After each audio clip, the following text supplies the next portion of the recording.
code रोचंदी आपण मुझे केरे रोज एठी को क्लास आपण करूचंती मु 6 7 8 रो नोच सब क्लास नोच हम प्राइमरी टीचर माने सब क्लास नोच ना आपण आज परीक्षा अछि बोली जानिचंती ना परीक्षाटा हमर एबे जाय ग्यारंटी नथिला ना मैडम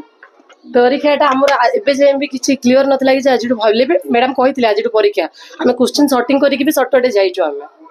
जाइचंती आसिले 10टा 11टा 15 मिनिट थिबो आसिले आपण ना एते लेट नाही गाडी रे मु धीरे धीरे मु गाडी भी चलौछि तो गाडी चले के आसीबाडे मोर धीरे धीरे लेट हे हले सेला फुड का से आपण कर ना ना ना मोर मोर मु काई अन्य मन कर कोई प्रशासन नहीं मोर ही मोर टी लेट हे गेला तो मैडम को कहदिली मैडम टिके आज लेट हो आसंती पुनी आपण नहीं तो ये टाइम नहीं मुझे आसला 10:10 हो जाउछि सबुदिन मन मानुछि 10टा न 10:10 मु प्रे टाइम बेलू समान आसी पहुंची मैडम आउ गोटे मैडम भी आसी नांदे हां से त आसी बोले से मैडम को कोन असुविधा कोन मु ता कथा मु केंदी कहि परिबि मु कहि परिबिनी ता कथा तो स्टाफ को तुम सब जाने के रात्रि की कथा है कि